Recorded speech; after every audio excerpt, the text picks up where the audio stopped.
आइए देखते हैं हम लोग मैथ का शुरुआत न्यूमेरल से, नंबर सिस्टम से होता है। और आज हम लोग नंबर सिस्टम को देखने जा रहे हैं।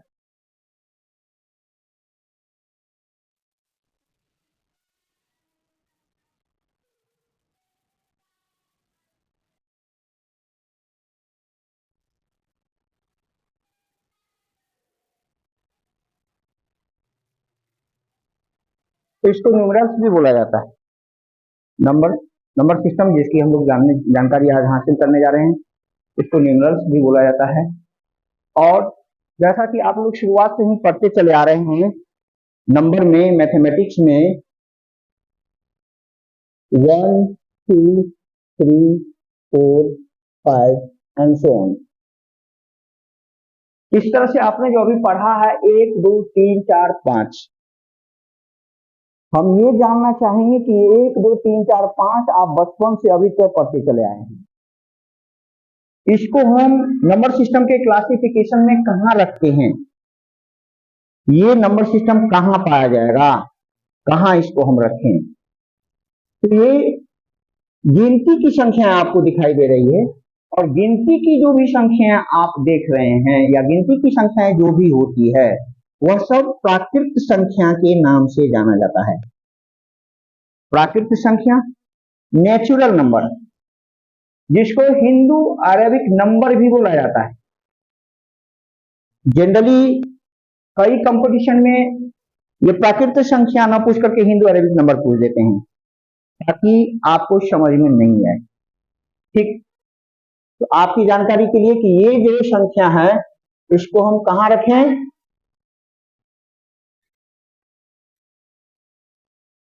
प्राकृत संख्या,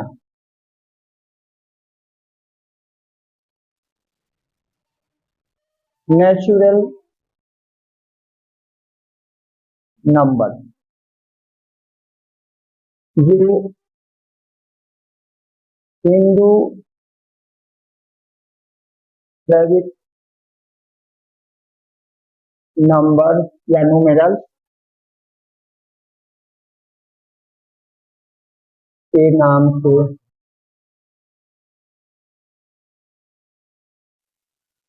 जाना जाता है।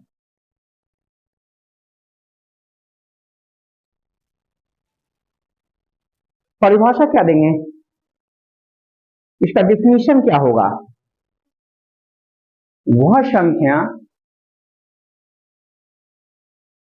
जो गिनती की संख्या है। गिनती शुरू कहां से होती है, 1 से, 0 से तो नहीं होती। तो यहां मस्ट अवॉइड करना आपको जीरो को, कि इसमें हम जीरो को नहीं शामिल करने हैं, 1 से गिनती शुरू करते हैं। तो इसका मतलब गिनती की संख्याएं जो है वो प्राकृतिक संख्या है, और इसीलिए 1 से शुरू होती है, और 1 से आप जहां तक गिनती कर सकते हो वो सारे के सारे संख्या। तो किसका क्या, गिनती की संख्या को परिभाषा क्या देंगे,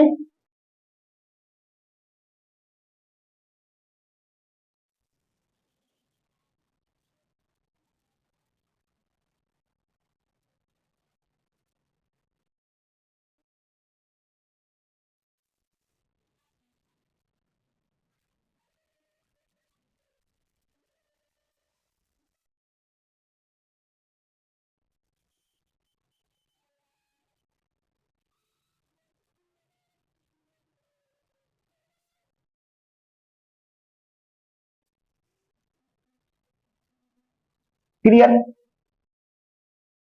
एग्जाम्पल आपके सामने में, एक दूसरे शुरू किए थे, है ना। ये हो गया कि परिभाषा में गिनती की संख्या को प्राकृतिक संख्या कहते हैं, नेचुरल नंबर कहते हैं, या फिर हिंदू अरेबिक नंबर कहते हैं। क्लियर। अब जो दूसरी संख्या है वह है हमारा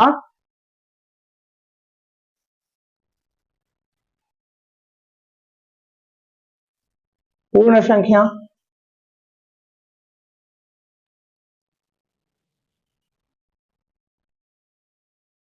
होल नंबर, ये क्या है, प्राकृतिक संख्याओं के समूह में केवल शून्य को जोड़ दिया जाए तो हमें 0 1 2 3 4 5 इस तरह से प्राप्त होगा। बस यही हमारा पूर्ण संख्या होता है। तो परिभाषा क्या लिखें? प्राकृत संख्या के समूह में शून्य को जोड़ देने से या पर जो कुछ भी लिखना हो,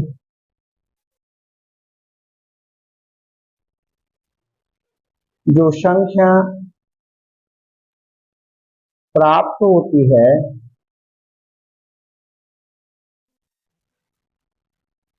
उसे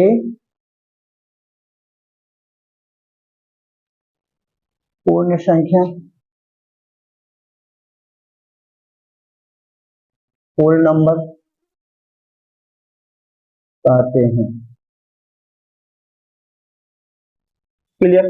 एग्जाम्पल 0 है, 1, 2, 3, 4, 5, 100। इस तरह से आप कहाँ आगे देख लीजिए, ये सारे के सारे संख्या पूर्ण संख्या।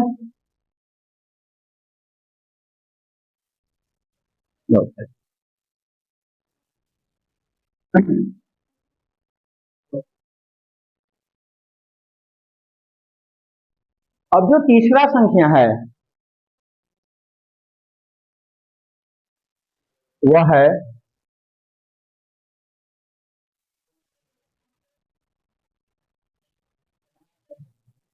पूर्णांक संख्या।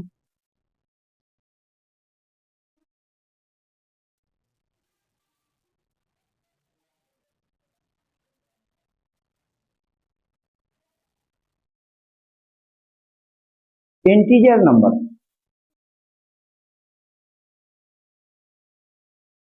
अभी जो हम दो संख्याओं देखे हैं, ये आपको दिखाई दे रहा होगा कि इसमें धनात्मक संख्याओं हैं।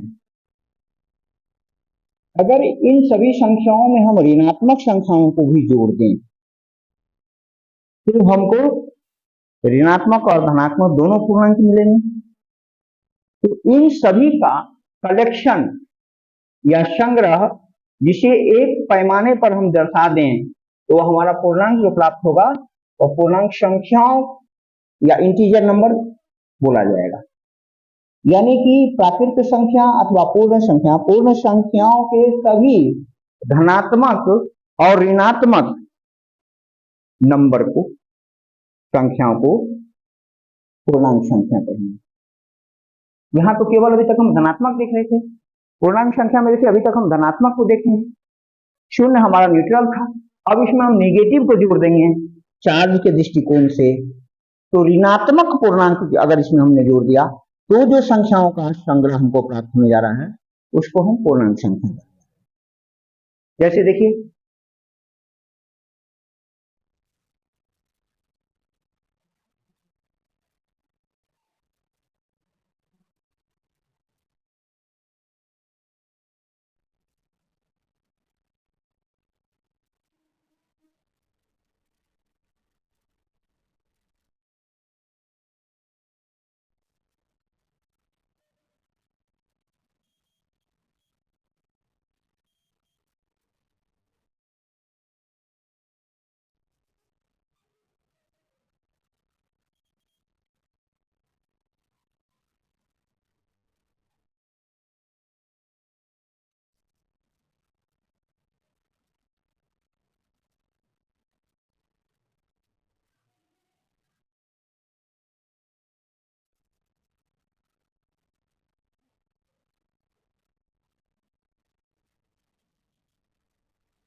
पूर्ण संख्या के धनात्मक तथा ऋणात्मक संख्याओं को पूर्णांक संख्या कहते हैं। देखिए 0, 1, 2, 3, 4, 5, इससे कम यानी कि इससे पीछे बाएं तरफ अगर हम संख्या को इंक्लूड करें या इससे कम संख्या लिखने के लिए हमको बोला जाए, 0 से भी कम हम क्या लिख सकते हैं? -1। इससे भी कम -2, इससे भी कम -3, इससे भी कम -4, इससे भी कम -5। अब ये देखिए संख्या रेखा है आपके सामने में, यहां 0 से दाहिने तरफ जैसे जैसे हम बढ़ रहे हैं संख्याओं का मान बढ़ता जा रहा है। इस संख्या रेखा पर जैसे जैसे हम दाहिने तरफ जाएंगे, अगर यहां से हम दाहिने चलें तो देखिए कि बढ़ रहा है, -5 से ज्यादा -4, -4 से ज्यादा -3, -3 से ज्यादा -2, -2 से ज्यादा -1, और फिर -1 से ज्यादा 0, और इस तरह से आपके सामने में है कि जैसे जैसे दाहिने जा रहे हैं संख्याओं का मान बढ़ता जा रहा है। लेकिन जैसे ही हम बाएं की तरफ चलते हैं तो मान घटता जा रहा है। यहां 1 से आगे धनात्मक संख्या, यहां -1 से ऋणात्मक संख्या, और ये उदासीन है, न्यूट्रल है, शून्य पर कोई चार्ज नहीं है। ठीक है, इस तरह से आपने ये देखा ये हमारा पूर्णांक संख्या कैसे प्राप्त हुआ। इसमें मेन चीज ये ध्यान में रखना होगा, क्वेश्चन में आता है जनरली कि 0 से भी कम क्या है। आपके सामने में जो भी ऋणात्मक संख्याएं दिखाई दे रही है सारे 0 से कम हैं। 0 से अधिक क्या है, सारे के सारे धनात्मक संख्या 0 से ज्यादा है। नहीं, इस ध्यान रखने की चीज। अब आइए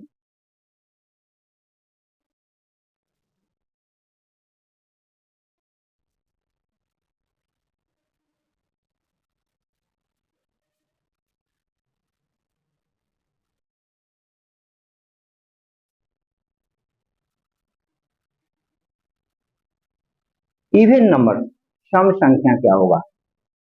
चौथे प्रकार की संख्या आपको जो दिखाई देगी वो होगा सम संख्या। तो ये सम संख्या क्या होता है, ऐसी संख्या, तुमको समझ में आ रहा है, ऐसी संख्या जो 2 से पूर्णतया डिविजिबल हो, जिसमें 2 से पूरा पूरा भाग लग जाता।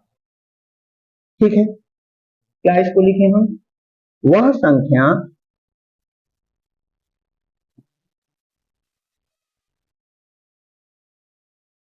दो से पूर्णतः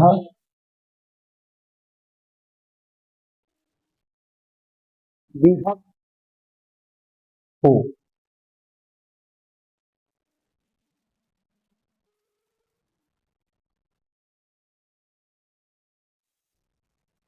जैसे देखिए, दो, दो से पूर्णतः विभक्त होगा, होगा 4,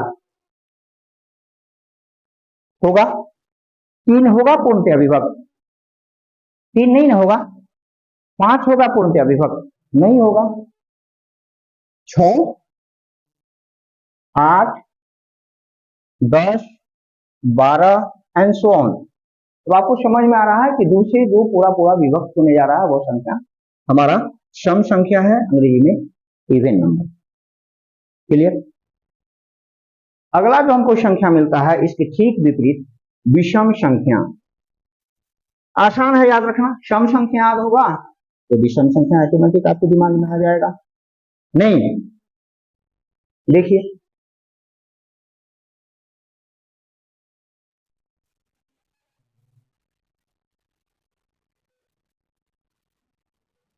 ओड नंबर,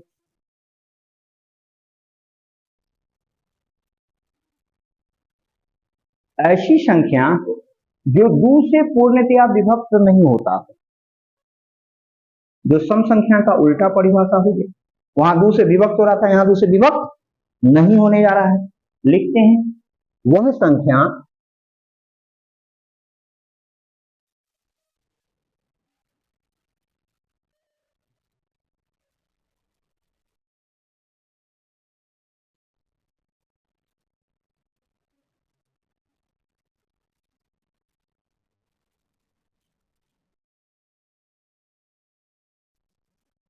दो से पूर्णतः विभक्त नहीं हो।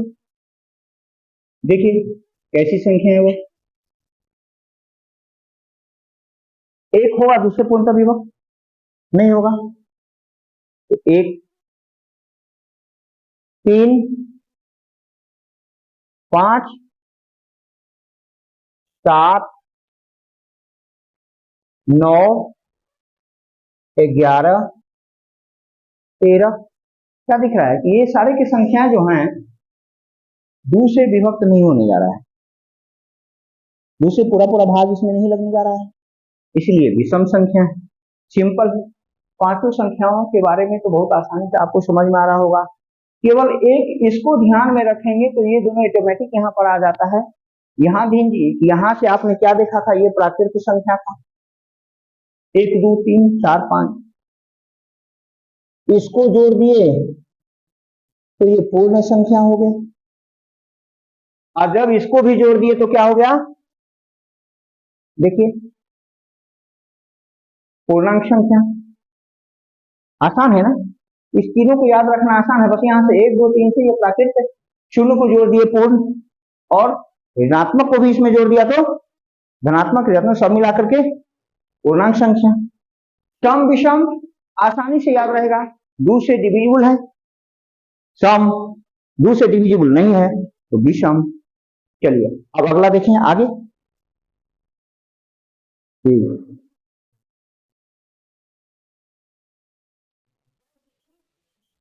हाँ बोलिए।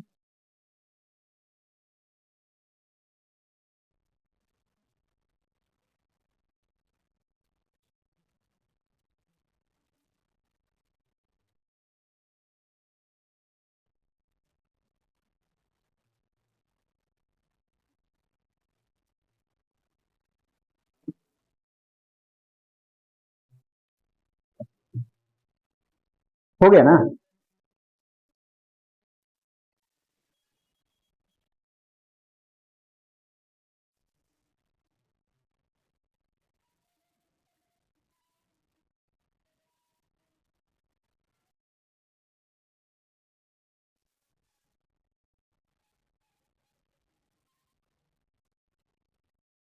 अब जिस संख्याओं को हम लोग जानने जा रहे हैं वह आपकी परीक्षा के पर्पज से ज्यादा इंपॉर्टेंट होने जा रहा है।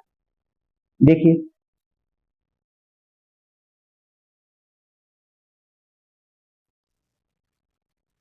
भाज्य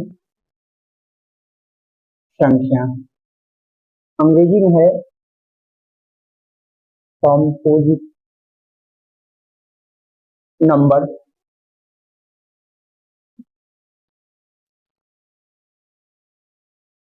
कहीं कहीं इसको यौगिक संख्या के नाम से जाना जाता है।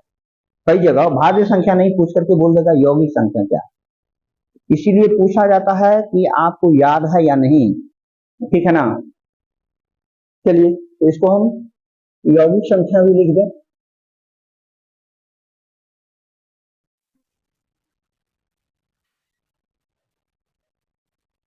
ऐसी संख्या जिसके पास कम से कम 3 फैक्टर हो, 3 फैक्टर यानी कि 3 गुणनखंड, वह संख्या जिसका गुणनखंड करने के बाद आपको 3 गुणनखंड प्राप्त होता हो, समझ लेना है कि ये भाज्य संख्या है या फिर यौगिक संख्या उसी का नाम है, या फिर आप कंपोजिट नंबर भी उसको बोल सकते हैं। होना चाहिए कम से कम 3 फैक्टर, ठीक है। तो हम इसका परिभाषा लिख रहे हैं।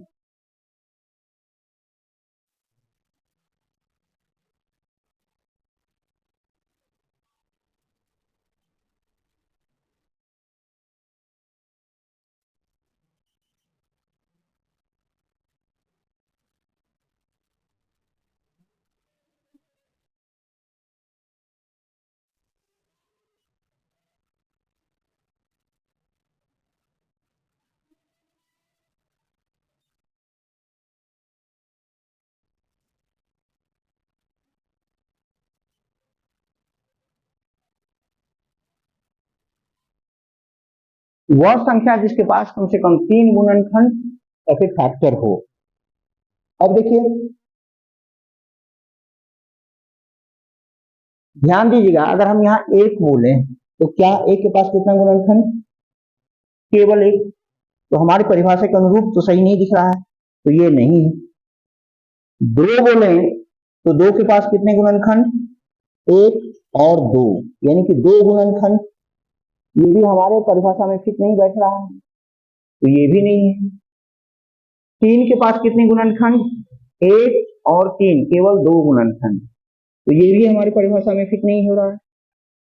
तो 4 को देख लेते हैं। 4 के पास में गुणनखंड 1, 2 और 4, 3 गुणनखंड। ये तो फिट हो गया हमारे परिभाषा में, इसलिए 4 हमारा भाज्य संख्या हो गया। ये ध्यान दीजिए कि 4, 3 नहीं, 2 नहीं, 1 नहीं, पहला भाज्य संख्या कौन सा? पूछ सकता है आपसे कि पहला भाज्य संख्या, पहला यौगिक संख्या क्या है? क्या जवाब देना होगा? 4 नहीं। तो ये 4 से शुरू हो गया। आगे देख लीजिए, 5 के पास कितने? केवल 2, 1 और 5 गुणनखंड। लेकिन 6 के पास में देख लीजिए, 1, 2, 3 और 6, 4 गुणनखंड। 3 है, कम से कम 3 होना चाहिए। 3 से अधिक सेट होगा, इसका मतलब ये हुआ कि जिसके पास कम से कम 3 गुणनखंड, तो 3 से ज्यादा है तो है ही, है कि नहीं? तो 6 हमारा हो गया। फिर देख लीजिए, 8 का हो जाएगा, 9 हो जाएगा, 10 हो जाएगा, 12 हो जाएगा, 14 हो जाएगा, 15 हो जाएगा, 16 हो जाएगा। ये सब के पास में देख लीजिए आपके पास में कितने फैक्टर? देखिए सबके पास में 3 या उससे ज्यादा फैक्टर होगा, होगा, दिख रहा है? आइए, ये क्लियर हो रहा है? तो देखिए जैसे ही भाज्य संख्या, ये ध्यान रखना है कि इतना बड़ा बड़ा जो दिखाई दे, इतना सारा नंबर याद नहीं, नंबर याद करना कठिन नहीं है, आसान है। ध्यान दीजिए कि अब जो संख्या आने वाला है उसमें हम भाज्य ही से संबंधित 2 को और पढ़ने जा रहे हैं, यानी कि भाज्य से संबंधित 3 तरह का हम नंबर देखने जा रहे हैं। नहीं, पहला था आपने 3 तरह का नंबर एक ही में देखा था, इंटीजर में, पूर्णांक संख्या में आपको मिल गया था प्राकृत और पूर्ण और पूर्णांक संख्या तीनों मिल गया था। दूसरा सम विषम में आपको 2 गो मिल गया था। 5 गो संख्या तो केवल 2 गो में मिल गया। अब 3 गो संख्या हमको मिलेगा केवल 1 गो में। शब्द यही भाज्य ही से मिलने जा रहा है, इससे संबंधित है। देखिए ना, भाज्य तो फिर दूसरा आ जाएगा अभाज्य, भाज्य तो अब अभाज्य। आसान है याद रखना, मुश्किल काम नहीं है। देखिए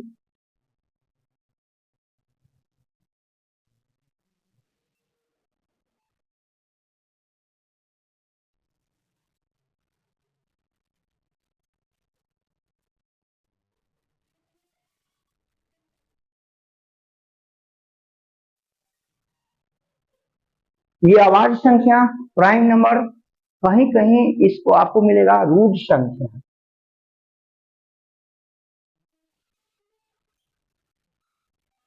इसी अभाज्य संख्या को रूढ़ संख्या बोलते हैं।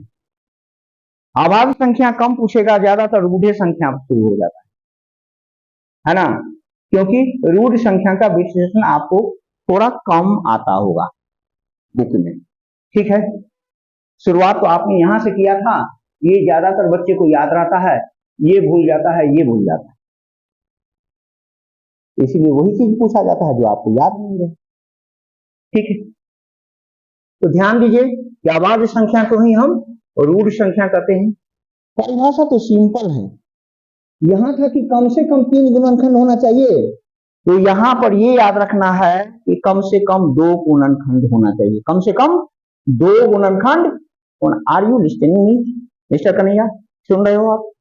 यहां समझो। ठीक, देखिए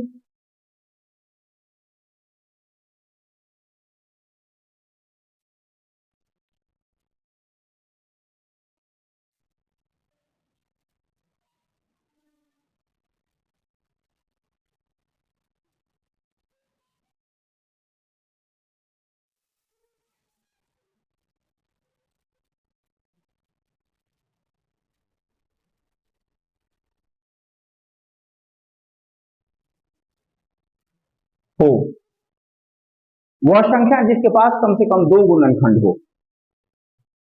कहीं कहीं आपने एक चीज और पढ़ा होगा कि ऐसी संख्या जिसमें एक और स्वयं से भाग जा सके, पढ़ा है इस नंबर के बारे में? ऐसा पढ़ा होगा। अगर उसको भी लिखें हम तो ऐसा हम लिख सकते हैं, लेकिन कुछ ही देर में वो गलत भी हो सकता है। अभी हम लोग डिस्कस करेंगे। क्या बोले हम? वह संख्या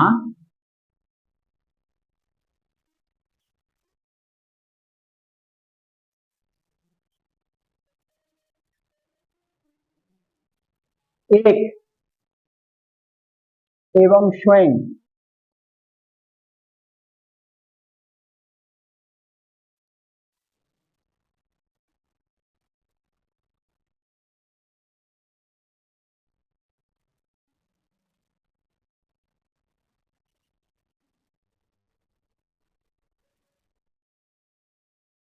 एक चीज ध्यान रखिएगा, वह संख्या जो एक एवं स्वयं से विभाजित हो। ये चीज आप लोग याद रखिएगा कि कोई भी ऐसी संख्या नहीं है जो एक से डिविजिबल नहीं है। सारे के सारे संख्या एक से डिविजिबल हैं नहीं, अगर वह धनात्मक पूर्णांक है। नहीं, क्या पूर्णतः एक से तो सारे के सारे धनात्मक संख्या होगा तो डिविजिबल होंगे, और स्वयं से तो सारा का सारा संख्या डिविजिबल है। इसमें तो कतई कोई दिक्कत नहीं है, इसमें तो जरा भी दिमाग लगाने की जरूरत नहीं है।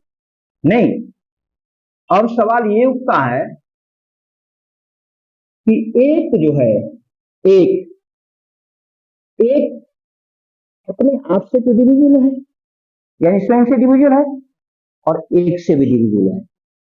नहीं, एक ही है तो स्वयं और अपने आप दोनों की यहाँ पर एक ही जगह लागू होता है ना। तो फिर इसको क्या होना चाहिए? अगर इस परिभाषा को हम ध्यान से समझें, इसका मतलब तो ये अभाज्य संख्या में आ जाना चाहिए, लेकिन ऐसा नहीं है। इसका मतलब कि इस परिभाषा पर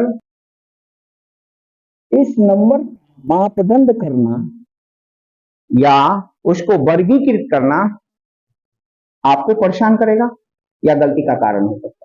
इसलिए इस परिभाषा को हम लोग भूल ही गए, वो बेटर हुआ। हालांकि ये चीज गलत नहीं है, लेकिन परिभाषा यहां पर एक हमारा अभाज्य संख्या नहीं। नहीं, क्यों नहीं है? इसका तर्कपूर्ण रीजन क्या दिया जा सकता है कि why this is not the prime number, one is not prime number. वजह यही है कि इसके पास में देखिए ना, दो गुणनखंड हमको कहा गया था। क्या दो गुणनखंड है?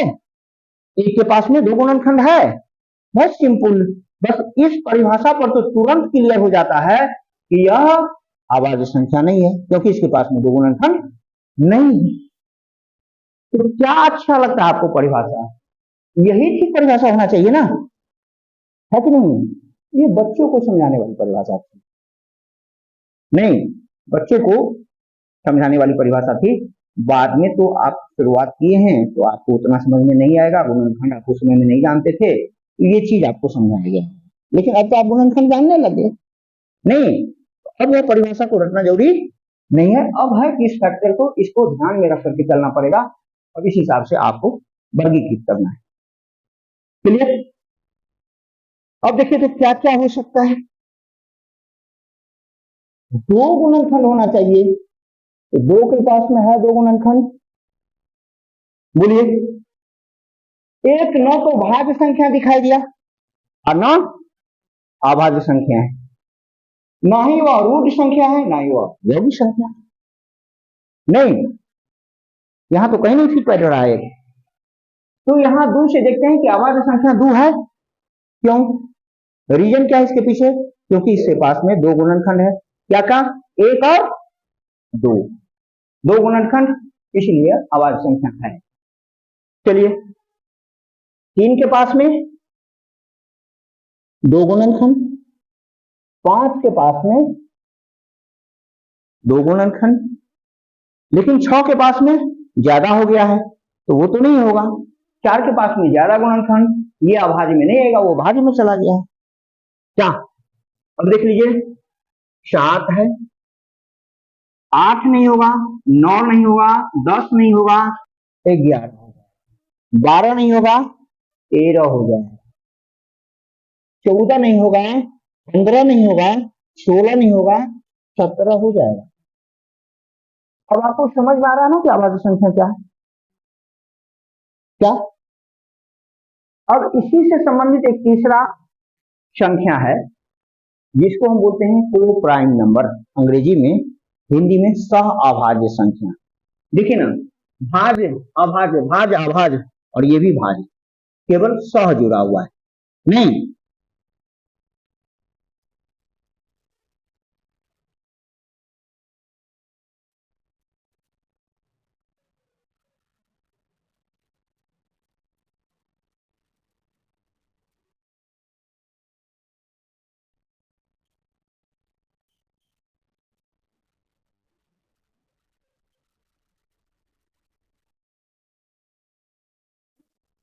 ये सह अभाज्य संख्या जब भी पूछेगा तो क्वेश्चन में आपको पेयर में नंबर दिए रहेंगे।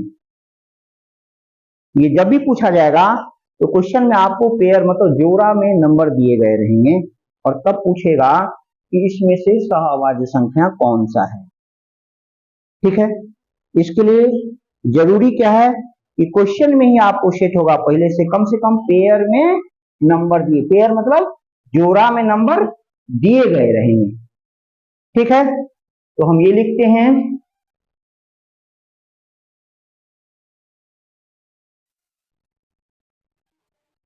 दिए गए जोड़े पेयर। ठीक है,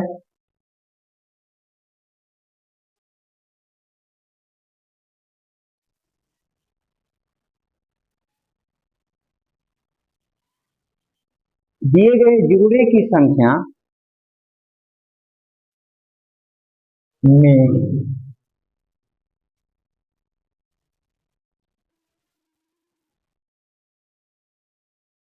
केवल और केवल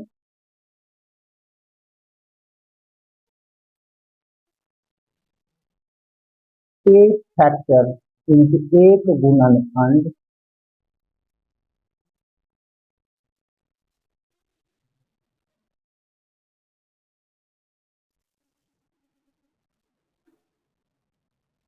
एक लिखे हैं, ये एक है,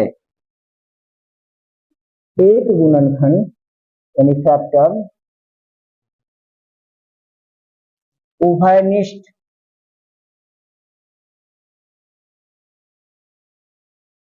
हो। उभयनिष्ठ मतलब जोड़ा में है, मतलब दो नंबर होगा तो दोनों में उभयनिष्ठ हो, दोनों में उभयनिष्ठ मतलब दोनों में एक फैक्टर एक गुणनखंड। जैसे देखिए, ये समझ में आ गया, दिए गए जोड़े पेयर की संख्या में केवल और केवल एक गुणनखंड फैक्टर उभयनिष्ठ हो।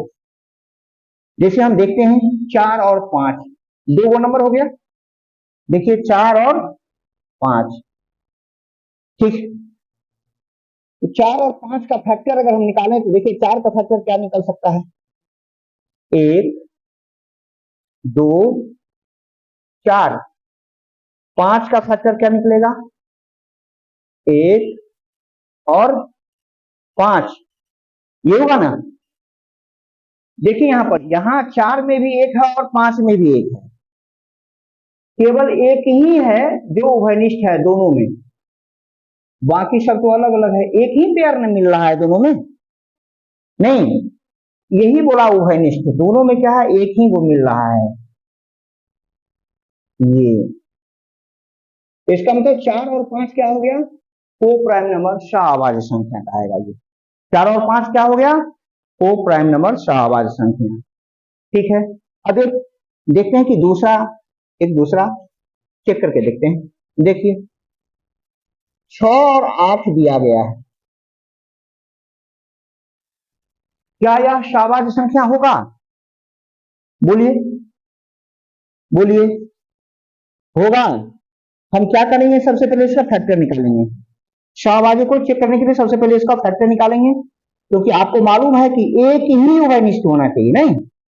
तो यहां देखिए 6 का क्या निकलेगा, 6 को निकालिए, देखिए क्या लिख सकते हैं, 1 लिख सकते हैं, 2 लिख सकते हैं, 3 लिख सकते हैं और 6 लिख सकते हैं।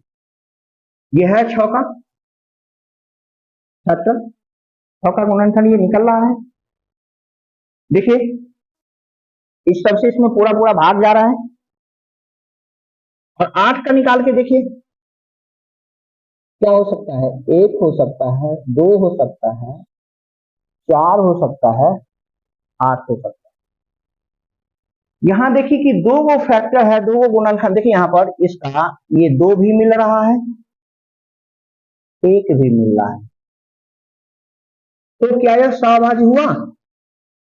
नहीं हुआ, क्योंकि कहा गया था कि केवल एक गुणनखंड उभयनिष्ठ हो। यहाँ 2 गो गुणनखंड उभयनिष्ठ हो रहा है, ये गलत हो गया, ये सहभागी संख्या नहीं होगा। इसी तरह से आपको क्वेश्चन दिया रहेगा, जैसे एक जोड़ा ऐसा दे दिया और 3 गो इसे बदल करके दे देगा, एक ही गो सही है ना, आपको ऐसे चेक करना है। ये चीज दिमाग में रहेगा तब आपसे होगा। ठीक है, तो आपने भाज्य से संबंधित 3 तरह के क्वेश्चन को देखा, भाज्य संख्या, अभाज्य संख्या, सहभाज्य संख्या, सब में भाज्य लगा हुआ है। नहीं, चलिए आसान है यार, इस तरह से आसान होगा, आपको याद रखना है ना। अब हम अगला जो देख रहे हैं वह है, देखिए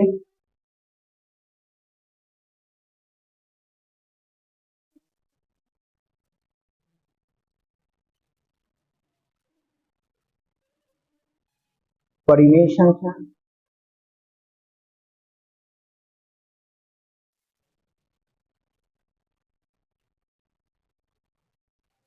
रेशनल नंबर।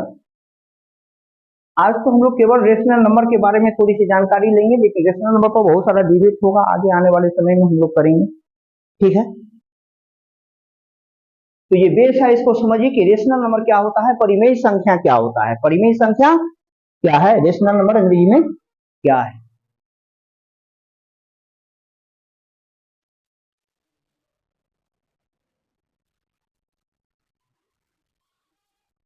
ऐसी संख्या P बाई Q के रूप में लिखा जा सकता हो, जहां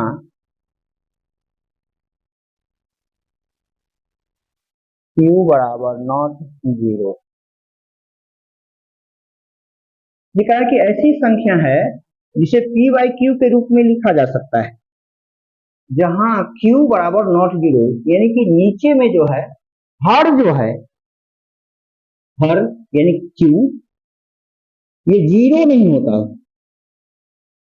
ठीक है, यानी कि इसका कुछ मान होगा, तब वह परिमेय संख्या है। ठीक, जैसे देख लीजिए हम बोले तो 2/3 P बाई Q के रूप में है ना, ये संख्या 22/7 है ना, P बाई Q के रूप में 0, 1, 2, 3,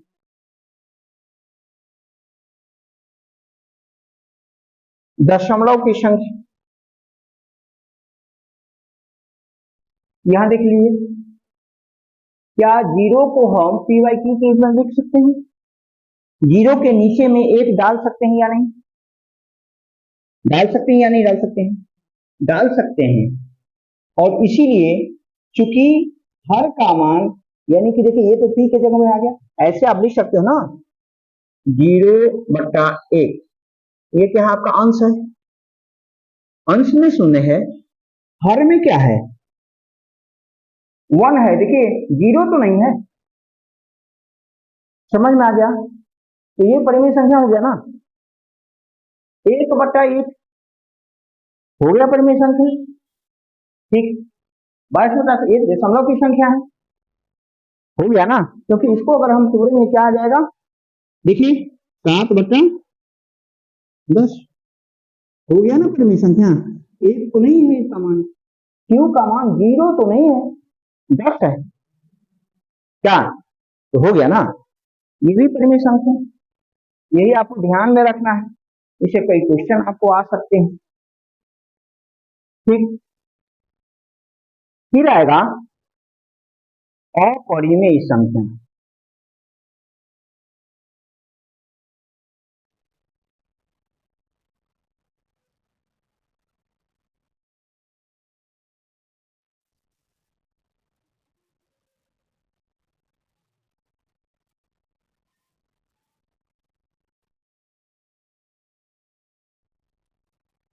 इसको मिटाते हैं।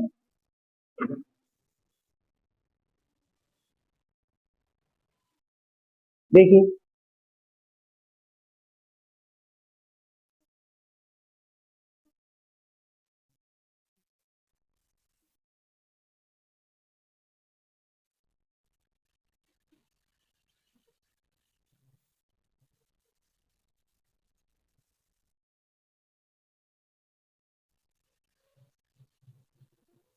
पी वाई के क्यूब में किस कौन सी संख्या को नहीं लिखा जा सकता? जैसे देखिए √3,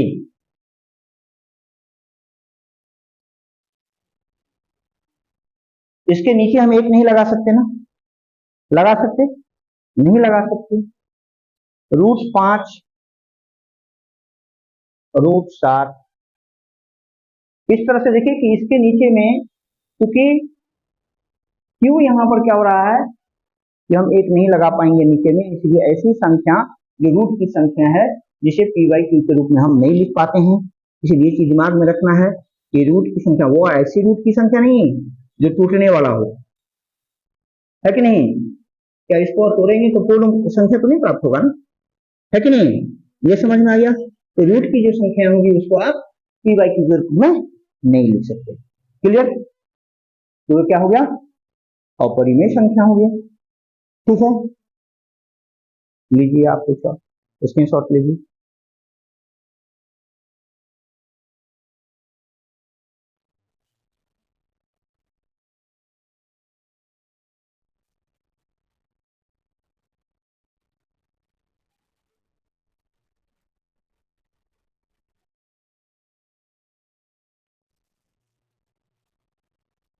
हो गया, मिटा दें।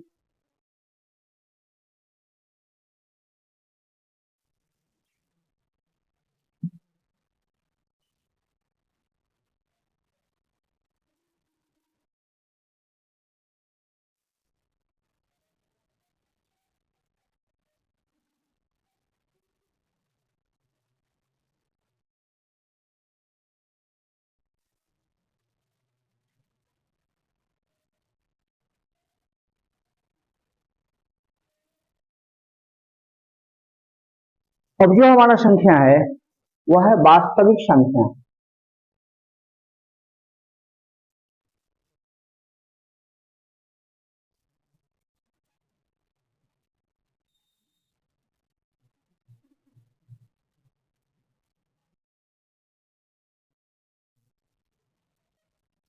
Real number. अभी तक जितनी संख्याओं के बारे में हम लोगों ने जानकारी अर्जित किया है उस तमाम संख्याओं में देख लीजिएगा, उस सभी संख्याओं का संग्रह आपको वास्तविक संख्या आएगा। ठीक है, पहले परिभाषा इसके बारे में हम लोग जानते हैं, परिभाषा क्या हो सकता है इसका? ऐसी संख्या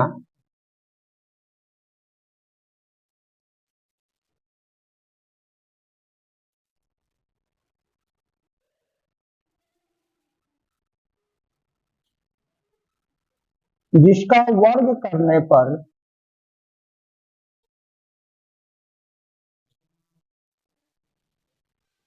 धनात्मक पूर्णांक अथवा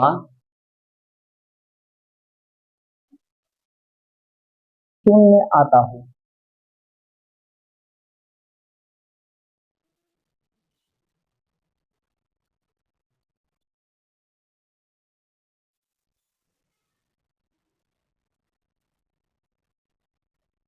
देखिए अभी तक जितना संख्या हम लोग ने पढ़ा है उसमें से कोई ऐसा संख्या है जिसका वर्ग करेंगे हम तो धनात्मक नहीं आएगा?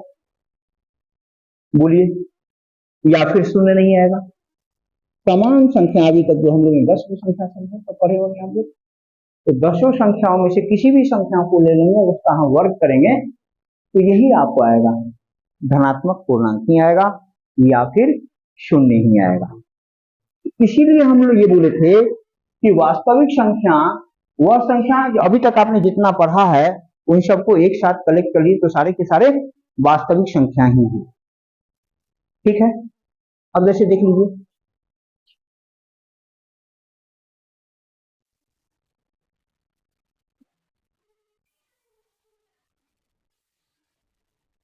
इसका अगर हम वर्ग करेंगे तो क्या मिलेगा हमको, -7 का वर्ग करेंगे तो क्या मिलेगा, माइनस माइनस गुना में क्या हो जाता है, और 7×7 = 49, तो ये तो आ रहा है ना हमको, धनात्मक पूर्णांक आ रहा है। नहीं, देखिए -5 0, देखिए 0 का वर्ग करेंगे तो क्या आएगा, 0 आएगा। 1 2 3 किसी जो भी हो, वर्ग ले लेते हैं 2/4, देखिए वर्ग करके क्या मिलने जा रहा है, ठीक है ना, दिख रहा है, ये सब क्या है आपका वास्तविक संख्या है। ठीक, कोई दिक्कत, आइए अगला जो संख्या है वह होगा अवास्तविक संख्या।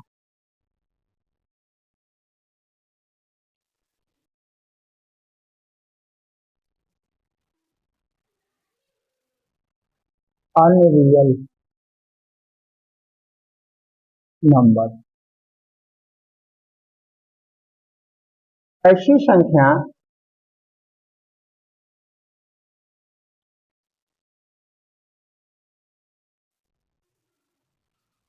जिसका वर्ग करने पर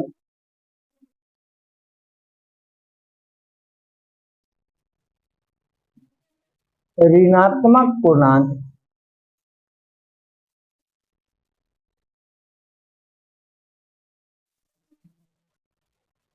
आता हो। जैसे देख लीजिए,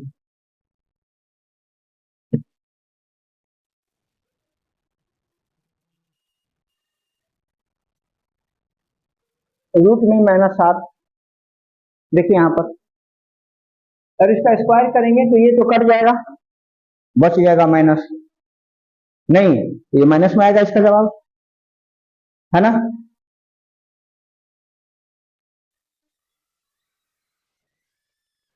-5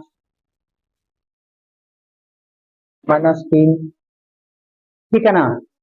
इस तरह की जो भी संख्याएं होगी इसका वर्ग करने पर हमको क्या मिलने जा रहा है, निगेटिव में ऋणात्मक पूर्णांक मिलने जा रहा है, आ रहा है ना ऋणात्मक, तो ये क्या हो जाएगा, अवास्तविक संख्या हो जाएगा। अब जो अगली संख्या हम देखने जा रहे हैं, देखिए सिंपल है, वास्तविक तो ये अवास्तविक, परिमेय तो अपरिमेय, सबका तो एक मतलब एक के ठीक विपरीत में दूसरा है, नहीं तो सामान्य है। देखिए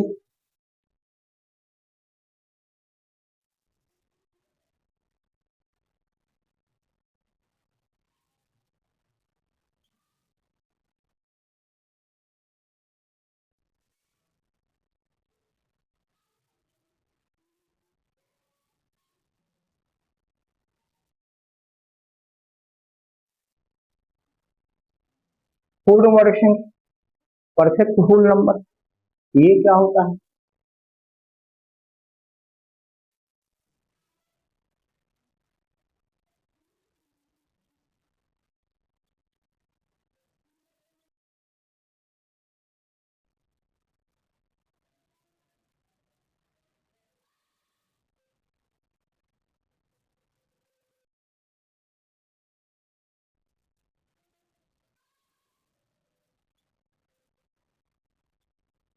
ऐसी संख्या जो किसी संख्या का वर्ग रूप हो, इसको ध्यान से समझना है। देखिए जैसे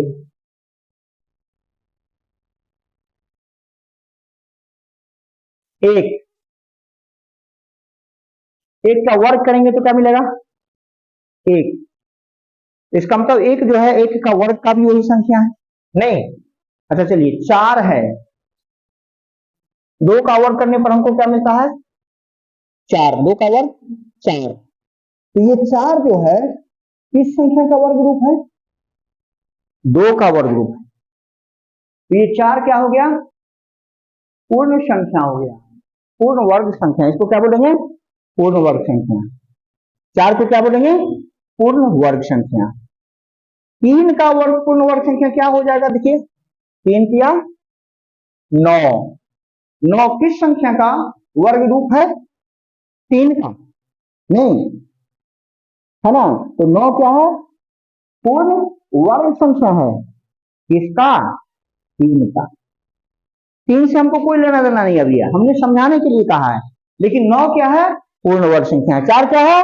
पूर्ण वर्ग संख्या। सोलह क्या है? चार से पांच 16 पूर्ण वर्ग संख्या। 25 क्या है? 36 क्या है? पूर्ण वर्ग संख्या है। समझ में आ गया? अगला देखिए,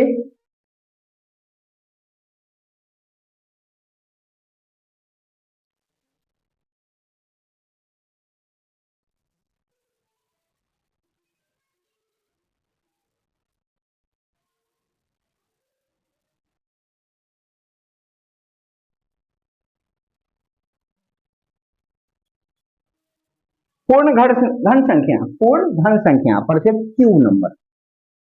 जैसे इसमें वर्ग संख्या के बारे में आपको दिमाग में आया है आइडिया, वैसा ही इसमें आइडिया लगा लीजिए कि ये भी क्या होगा? ऐसी संख्या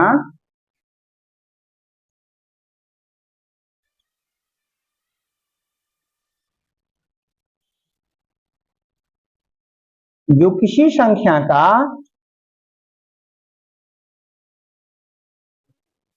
धन रूप हो। धन रूप, धन का मतलब कि वह संख्या तीन बार गुना में आता हो, है कि नहीं? फिर एक के बारे में विचार कीजिए, एक को तीन बार गुना करेंगे क्या मिलेगा? एक। तो एक क्या है?